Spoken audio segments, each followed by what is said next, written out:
مکتوب نمبر 162،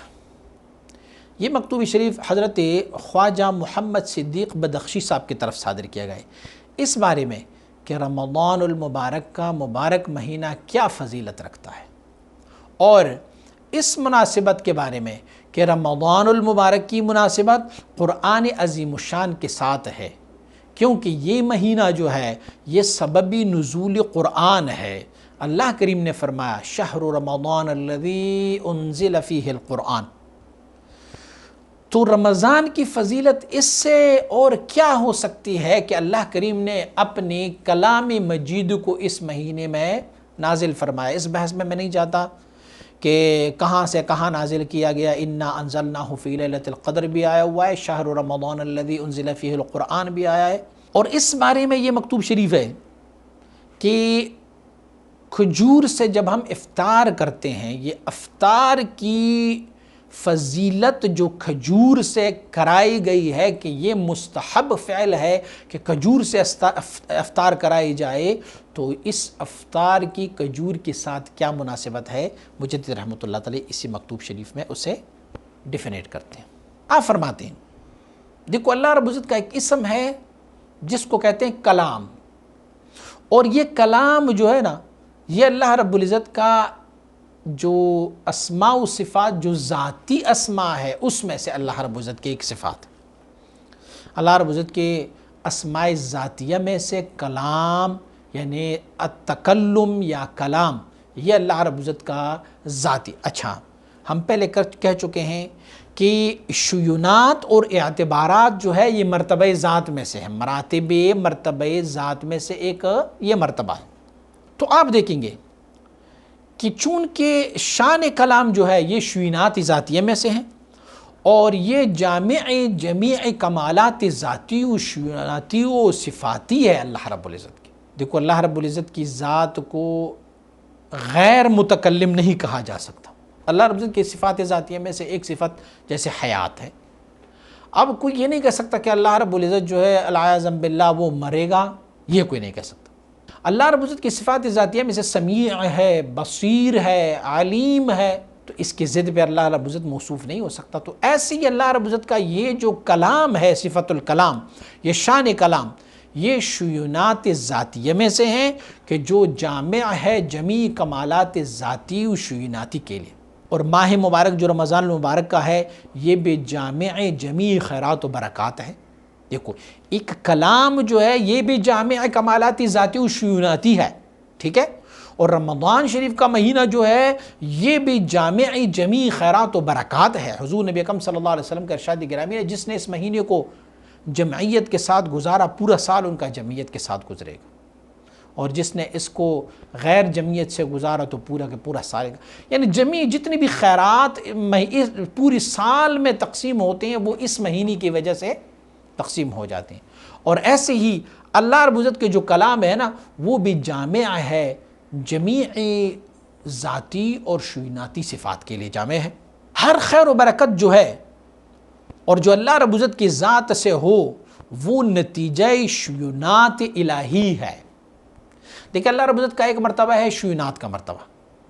تو جتنی بھی خیر و برکت ہے نا وہ اللہ رب العزت کی اس صفات شیوناتی کی وجہ سے ہیں۔ جو شر اور نقصان آتا ہے اسے ہم نے مفوض کرنا ہوتا ہے انسان کے لیے، ذات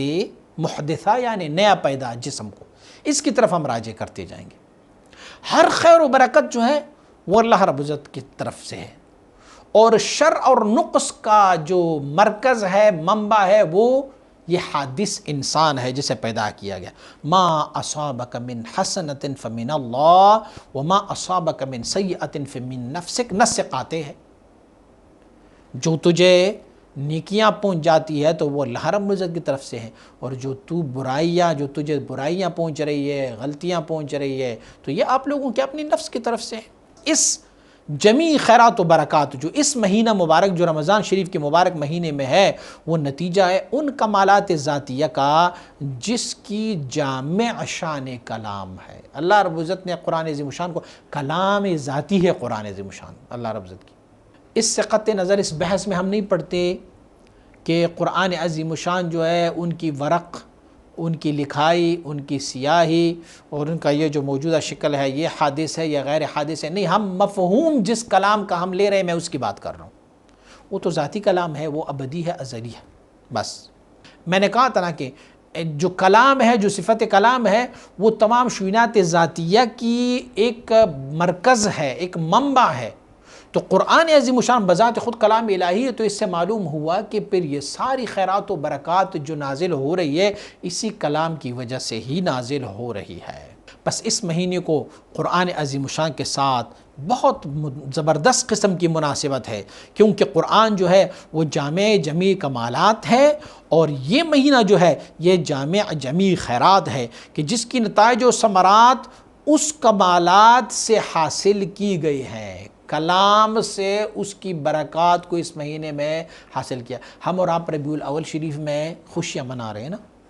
کیوں منا رہے ہیں؟ اسی لیے کہ اس مہینے میں ہمارے اور آپ کے آقا صلی اللہ علیہ وسلم مبارک کی ولادت مبارک ہوئی تھی۔ یہ جو یوم العید منائے جاتے ہیں، تو عید کا دن اسی لیے منایا جا رہا ہوتا ہے کہ وہاں پر ایک خوانچہ آسمان سے اترا تھا، تکون عیدا لاولنا ولآخرنا، اسے عید منائی گئی۔ اور اسی طرح کہ جس مہینے میں جس دن میں جو بھی فضائل ہو تو وہ دن بھی اس کی وجہ سے برکات والا ہو جاتا ہے، مہینہ بھی ان کی وجہ سے برکات والے ہوتے ہیں۔ تو قرآن عظیم الشان اور رمضان شریف کا آپس میں بہت زیادہ مناسبت ہے۔ یہ مہینہ اسی لیے جامع جمیع خیرات و برکات ہے کہ اسی مہینے میں اللہ رب العزت نے اپنی تمام شؤونات ذاتیہ کی ایک جامع صفت کو، جسے ہم علم الکلام کہتے ہیں، اللہ رب العزت کی صفت الکلام کہتے ہیں، اسے اس مہینے میں نازل فرمایا تھا۔ اور اسی مناسبت کے باعث جو ہے وہ نزول قرآن اسی مہینے میں ہوا تھا کہ شہر رمضان الذی انزل فیہ القرآن۔ اب اس مہینے میں ایک رات بھی آتی ہے کہ جس کو ہم لیلۃ القدر کہتے ہیں۔ یہ تو مسلم ہے کہ پوری مہینے میں خیرات و اللہ رب العزت کی طرف سے برکات نازل ہو جاتے ہیں، لیکن ان ساروں کا جو نچوڑ ہے نا وہ ایک رات میں آ جاتا ہے، اور وہ کیا ہے؟ وہ شب قدر ہے۔ وہ شب قدر مغز ہے، اور یہ مہینہ اس کے لیے ایسے ہیں در رنگ قشر، جیسے ان کا پوست ہو، چمڑا۔ دیکھیں بادام کیا کہ درخت ہوتا ہے، وہ درخت پنپتا ہے، پھلتا ہے، پھولتا ہے، پھر اس پہ بادام لگ جاتے ہیں، ہم نکالتے ہیں، پورا یہ درخت بھی متبرک ہے، کیونکہ درخت نہ ہوتی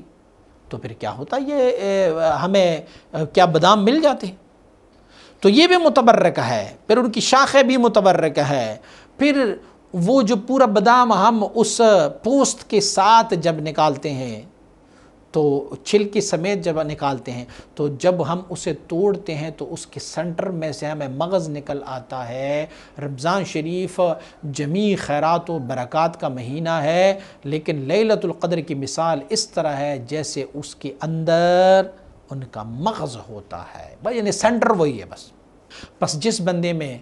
اس مہینے میں جمعیت حاصل کی اور اس کی خیرات و برکات سے بہرہ مند ہوا تو ان کی تمام سال جمعیت کے ساتھ گزر جائیں گی، اور خیر و برکت سے پوری کا پورا سال ان کا بھرا رہے گا۔ پھر اچھا، کیسے ہم اس مہینے کو جمعیت کے ساتھ گزاریں؟ جمعیت کہتے کہ کس کو ہے؟ جمعیت اس کو کہتے ہیں کہ آپ کلہم اس مہینے کو اللہ رب العزت کے طاعت و عبادت اور حضور نبی اکرم صلی اللہ علیہ وسلم بارک کے بتائے ہوئے اصول کے مطابق استعمال کریں۔ اس مہینے کو جس میں سے ہمیں تعلیم ملتی ہے حضور نبی اکرم صلی اللہ علیہ وسلم بارک کی ذات گرامی سے کہ حضور اس مہینے کو کیسے گزارا کرتے ہوتے تھے، اسی طرح گزاریں حضور نبی اکرم صلی اللہ علیہ وسلم کی عمل پر، ان کے عمل پر ہم عمل کرتے جائیں گے تو اس کو کہتے ہیں جمعیت۔ اللہ رب العزت ہمیں اس مبارک مہینے کے خیرات اور برکات سمیٹنے کی توفیق عطا فرمائے۔ ورزقنا اللہ سبحانہ النصیب الاعظم، اللہ کریم ہمیں اس میں سے بہت بڑا حصہ عنایت فرمائے۔